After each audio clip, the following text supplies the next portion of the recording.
start. Mr.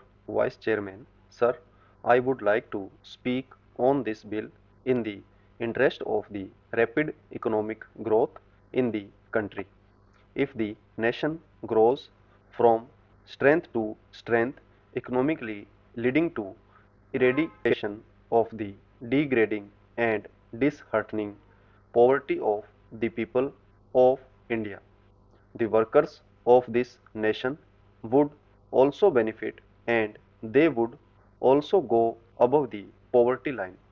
Sir, I would like to mention here that the plantation crops as understood by the term so far, namely coffee, rubber, tea and cardamom, have been giving this nation substantial amount of the much coveted foreign exchange annually.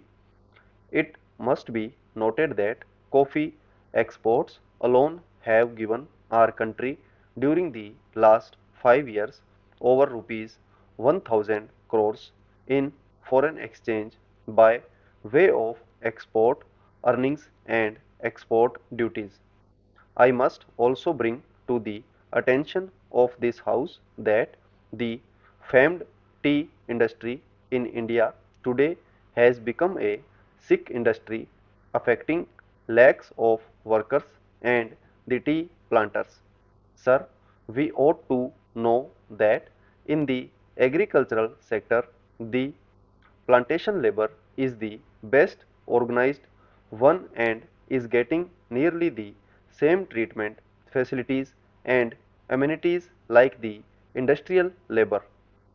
Sir, coming from a plantation district of Karnataka, I sincerely agree that the welfare measures provided in the Act must be faithfully implemented and strictly enforced, but I cannot subscribe to the view taken by some that the planters generally are exploiters and are inimical to the interests of their own workers and that they must be dealt with severely.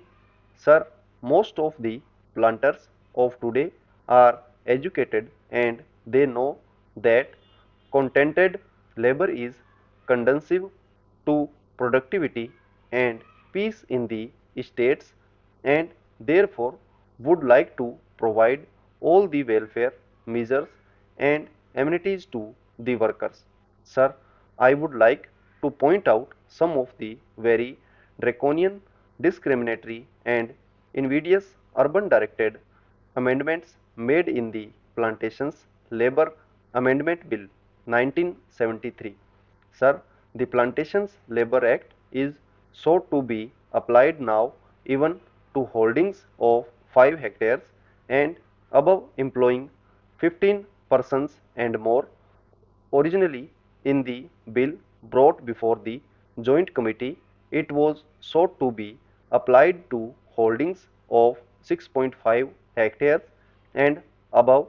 It would be realistic to make an amendment to the present bill to raise the size of holdings from 5 hectares to 6.5 hectares.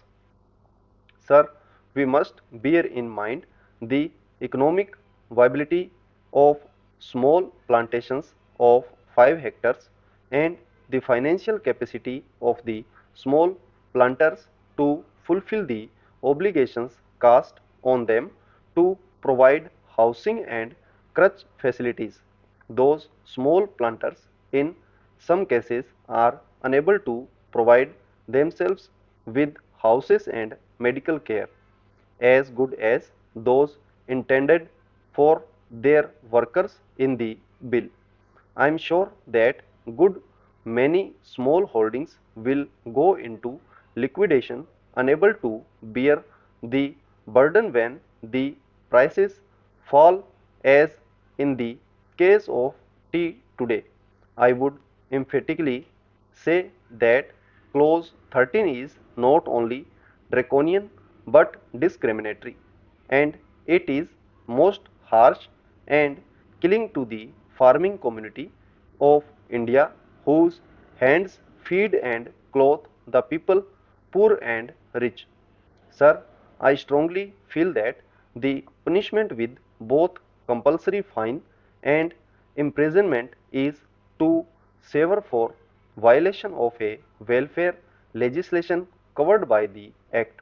For economic reasons and financial incapacity, the debt-ridden employer, particularly a smallholder, may be unable to discharge the obligations such as providing type designs, houses, crèches, medical facilities, etc.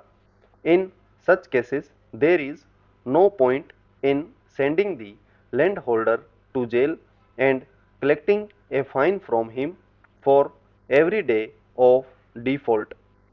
The relevant provisions in the bill are made more stringent than Factories Act, under which in the case of a further offence, the court is given the discretion to punish the defaulting employer, but in the proposed amendment, the word used is shall instead of may, which makes it mandatory on the court to impose imprisonment as well as fine.